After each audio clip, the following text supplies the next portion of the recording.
이어지는 3절 5절에 보면 가로되 우리가 우리 하나님의 종들의 이마에 인치기까지 땅이나 바다나 나무나 해하지 말라 하더라. 내가 입맞은 자의 수를 들으니 이스라엘 자손의 각 지파 중에서 입맞은 자들이 14만 4천이니 유다 지파 중에 입맞은 자가 1만 2천이요 하여 이스라엘 12지파 안에서 14만 4천 명이나 되는 입맞은 하나님의 종들이 나옵니다. 여기에 나오는 14만 4천의 하나님의 종들에 대해서는 요한계시록 내용 중에서도 설명하기가 참으로 어려운 내용입니다. 이때는 이미 구원받을 믿음이 있는 성도들은 다 들림받아 7년 혼인잔치에 들어갔는데 다시 하나님의 종들이 등장하고 있지요. 더구나 그 수가 적은 것도 아니고 이스라엘 12지파의 이름대로 각각 1만 2천 명씩 총 14만 4천이나 되는 큰 무리가 나오니 사람의 머리로는 이해할 수가 없는 것입니다. 그래서 여기에 대한 온갖 억측과 잘못된 설명들이 나오기도 하지요. 혹자는 7년 환란 때 구원받은 이스라엘 사람의 수가 14만 4천이라 하기도 하고 혹자는 7년 환란 때 순교해서 구원받은 수가 총 14만 4천 명이라 말하기도 하지요. 그러나 이는 사람의 생각으로는 결코 알 수 없으며 설명할 수도 없습니다. 오직 성령의 감동함 가운데 성경을 기록해 주관하신 하나님께서 풀어주셔야만 알 수가 있지요. 그러면 이 14만 4천은 과연 어떤 사람들일까요? 한마디로 말하자면 이들은 7년 환란의 기간 동안에 특별한 사명을 받아 하나님의 구원의 섭리를 이루는 종들입니다. 구원의 소망이 모두 끝난 것과 같은 절망의 시대 속에서 다시 한번 구원의 도를 선포하여 이삭줍기 구원의 섭리를 이루는 것이 바로 이 종들의 사명인 것입니다. 7년 환란 중에 떨어진 영혼들 중에도 보면 이 마음이 강팍해서 주님을 영접하지 않는 것이 아니라 주님에 대해 전혀 들어보지 못했거나 또는 주님에 대해 누군가 제대로 전해주지 않아서 주님을 영접하지 못했던 사람들이 있죠. 자, 예를 들어 예수님에 대해 전혀 들어볼 수도 없는 환경 가운데서 태어나 자란 사람들도 있을 수 있습니다. 이슬람 문화권 중에서도 아주 고립되어 외부 환경에 접할 수 없었던 지역이라면 그곳에는 한 번도 복음을 들어보지 못한 사람들도 있을 것입니다. 그런 사람들 중에도 혹 양심이 선하여 복음을 듣기만 하면 영접할 만한 사람이 있지요. 또한 예수님에 대해 들어보기는 했지만 왜 예수님이 구세주가 되시는지에 대해 누군가 명확하게 설명해 주지 못했기 때문에 주님을 영접하지 못한 사람들도 있을 수 있습니다. 하나님께서 정하신 인간 경작의 기한은 이미 끝이 났지만 긍휼이 많으신 하나님께서는 이런 영혼들에게도 다시 한번 구원의 기회를 주기 원하심으로 14만 4천의 전도자들을 세우시는 것입니다. 농부가 땅에 떨어진 이삭 한 줄기라도 마지막까지 소중하게 주워 담듯이 하나님께서는 최후의 한 영혼이라도 더 구원하시기 위해 이 땅을 살피고 또 살피시는 것이지요. 성경에는 이러한 사명을 맡은 전도자들이 이스라엘 각 지파에서 나오는 것으로 기록했는데 이는 꼭 육적으로 이스라엘 사람만을 의미하는 것은 아닙니다. 이 이스라엘 12지파의 영적인 의미에 대해서는 다음 시간에 설명하기로 하겠습니다. 오늘 본문에서 말씀하시는 이스라엘 12지파란 하나님의 택함받은 자들이라는 영적인 의미를 나타내는 표현입니다. 이들은 전 세계 각 민족 중에서 이전에는 하나님을 알지 못하던 사람들로서 물론 그 중에는 이스라엘 민족도 포함되어 있습니다. 이들은 이전에는 예수님에 대해 잘 알지 못했고 믿을 만한 기회가 없었다가 7년 환란에 떨어진 사람들이지요. 혹은 예수님에 대해 들을 기회가 있었을 때 선한 양심 속에 막연히 믿어지기는 했으나 마음이 심약함으로 그 순간 결단하여 주님을 선택하지 못한 경우도 있고요. 그러나 눈앞에서 휴거 사건을 맡게 되고 7년 환란의 상황들을 맡게 되자 이들은 선한 양심 속에서 하나님의 말씀이 참인 것을 깨닫게 됩니다. 지식적으로도 기독교에 대해 알았던 것이 있고 현실적으로 눈앞에 펼쳐지는 일들이 하나님의 말씀과 정확히 들어맞는 것을 볼 때 하나님을 믿고 주님을 영접하게 되는 것입니다. 이렇게 14만 4천 명의 인침받는 사람들이 주님과 복음에 대해 깨닫게 되면 이제 이들은 생명을 걸고 나아가 사람들에게 복음을 증거합니다.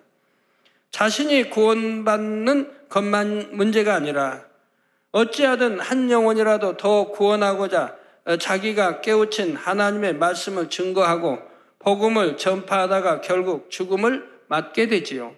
그런데 이들은 복음 전파를 싫어하는 자들에 의해 순교당하는 경우도 있지만 극심한 자연재해와 전쟁 가운데서 죽음을 맞게 되는 경우가 더 많습니다.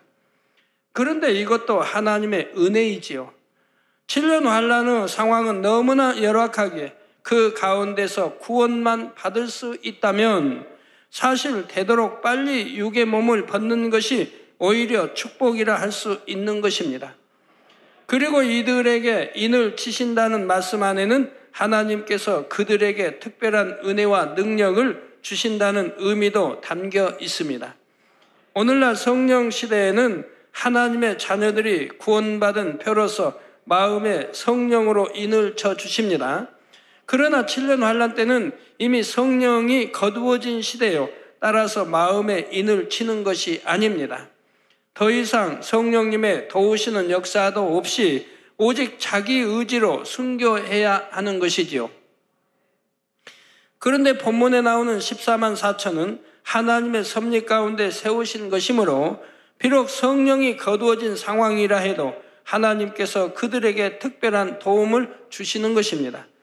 7년 환란의 극심한 재앙 속에서도 그들이 하나님의 뜻을 이룰 때까지 모든 환경과 조건 속에서 승리할 수 있도록 하나님의 보장으로 인을 쳐 주시는 것입니다.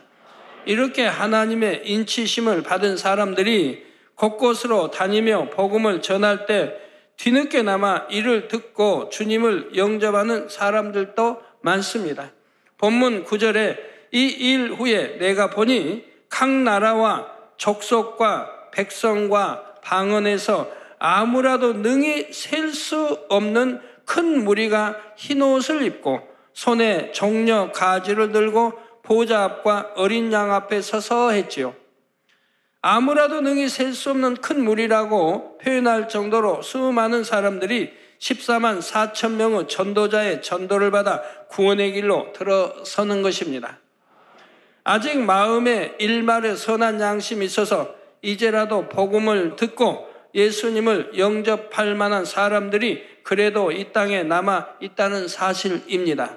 이렇게 뒤늦게 복음을 듣고 받아들인 경우에도 어떤 사람들은 순교의 과정을 거쳐야 하지만 그들 중에 많은 사람들은 대부분 자연재해와 전쟁으로 인해 죽게 됩니다. 그리고 이렇게 죽게 되는 것이 차라리 7년 환란의 상황 속에서는 오히려 더 축복이라 할 수 있는 것이고요. 뒤늦게나마 복음을 듣고 믿게 되었음에도 고통을 이기고 승리해야 하는 순교의 과정을 거치는 것이 아니라 감사하게도 7년 환란의 재앙으로 인해 죽게 됨으로써 상대적으로 평안하게 구원의 은총을 입게 된 것이지요. 그렇다 하여 여러분이 혹여라도 이 말씀을 듣고 설령 7년 환란에 떨어진다 해도 꼭 순교만 해야 구원받는 것이 아니라 이러한 방법도 있구나 하며 안이하게 생각해서는 절대로 안 됩니다. 지금 이렇게 7년 환란 중에 주님을 믿게 되고 그 재앙 가운데서 자연재해나 전쟁 등으로 인해 죽어서 그나마 구원에 이르는 사람들은 이전에 주님을 믿는다면서도 죽정이 같은 신앙생활을 하다가 이 땅에 떨어진 사람들과는 다릅니다. 대부분 이전에 예수님에 대해 들어보지 못했거나 복음에 대해 제대로 알지 못해서 또는 믿을 만한 증거가 없어서 마음에 믿지 못했던 사람들이지요. 반면에 주님을 믿는다 하였고 분명한 믿음의 증거를 보면서 신앙생활을 했음에도 여전히 죽정이와 같은 신앙생활을 함으로 결국 이 땅에 떨어지게 된 사람들은 그처럼 쉽게 구원에 이를 수 있는 것이 아닙니다. 이런 사람들은 대부분 순교라는 과정을 통해 이전에 행했던 자신의 죄값을 철저히 치루어야만이 구원에 이를 수가 있지요. 성도 여러분, 그러면 이렇게 7년 환난 중에 구원받은 영혼들이 장차 천국에서 거하게 될 처소는 어디일까요? 먼저 기억할 것은 14만 4천 전도자들과 그들로부터 복음을 듣고 영접한 사람들은 그 처소가 서로 다르다는 사실입니다. 14만 4천 명의 경우는 그들이 고문이나 핍박으로 죽든지 아니면 복음을 전하다가 이런저런 재앙으로 죽든지 하나님께서는 그 죽음을 순교로 인정하십니다. 하나님은 너무나 사랑하여 생명까지 드린 믿음의 4단계로 인정해 주시는 것이지요. 그래서 장차 그들이 들어가게 될 처소는 3천층이 되는 것입니다. 반면에 14만 4천 전도자들의 말을 듣고 구원받은 무수한 사람들은 단지 구원받은 차원에 해당됩니다. 그래서 믿음의 1단계에 해당하는 천국의 처소인 낙원에 들어가게 됩니다. 이 말씀을 듣는 여러분 중에는 혹여 혼동이 된다 하실 분도 있을 수 있습니다. 예전에 설명하실 때는 7년 환난에 떨어진 사람들은 아무리 고통스럽게 순교를 해도 부끄러운 구원이요, 낙원에서도 구별된 가장자리에 들어간다 했는데 왜 이번에는 순교했기 때문에 3천층에 들어갈 수 있다고 하시는가? 이렇게 생각할 수도 있지요. 또 7년 환난 때는 고문이 너무나 잔혹하기에 순교하여 구원받는 수가 지극히 적다 했는데 오늘은 왜 그 수가 지극히 많다 하시는가? 이렇게 생각할 수도 있는 것입니다. 그러나 혼동될 것이 없습니다. 앞에서도 잠깐 설명을 했는데 7년 환난 중에 참혹하게 순교해야 겨우 구원을 받고 낙원에 들어가는 사람들은 쭉정이 신자들을 말합니다. 7년 환난 전에 이미 복음을 들었고 나름대로 믿는다고 교회를 다니기도 했지만 참 믿음이 없어 세상과 타협하며 살다가 이 땅에 떨어진 사람들이지요. 그러나 이들 14만 4천의 입맞은 사람들은 그 중심과 상황이 전혀 다릅니다. 이전에는 하나님을 몰랐을 선하게 살았고 하나님의 참신이심을 알게 된 후에는 생명을 드릴 수 있는 중심을 가진 사람들이지요. 모든 것을 아시는 하나님께서 두 증인과 함께 마지막 때 들어 쓰시기 위해 예비하신 하나님의 사자들인 것입니다. 그러니 그들이 생명 다해 복음을 전하는 사명을 마치게 될 때 하나님께서는 성령 시대에 순교한 사람들과 마찬가지로 그들에게 3천층에 들어갈 자격을 주신다는 사실입니다. 그런데 바로 이들이 3천층에 들어갈 수 있는 근거가 되는 말씀이 계시록 14장에 나옵니다. 14장 4절 5절에 보면 14만 4천 명의 하나님의 종들에 대해 다시 설명이 나오는데 이 사람들은 여자로 더불어 더럽히지 아니하고 정절이 있는 자라 어린 양이 어디로 인도하든지 따라가는 자며 사람 가운데에서 구속을 받아 처음 익은 열매로 하나님과 어린 양에게 속한 자들이니 그 입에 거짓말이 없고 흠이 없는 자들이더라 말씀하고 있지요. 앞에서 6장을 설명할 때 죽정이 신자들은 그들이 간신히 순교하여 구원을 받았다 해도 자신들은 원수를 갚아달라고 하나님께 탄원하는 장면이 나옵니다. 그만큼 마음에 선이 부족하고 마음의 할례를 하지 못했다는 말이지요. 그런데 지금 이 14만 4천의 전도자들은 그 입에 거짓말이 없고 흠이 없는 자들이라 했습니다. 더욱이 여자와 더불어 더럽히지 아니하고 정절이 있는 자라 했는데 여기서 여자란 세상을 의미하지요. 따라서 세상에 물들지 않고 자신을 깨끗하게 지켰다는 뜻입니다. 또한 어린 양이 어디로 인도하든지 따라간다는 말씀처럼 이들은 주님의 말씀에 오직 순종만 하여 생명을 버리면서까지 주님의 뜻을 따른다는 의미이지요.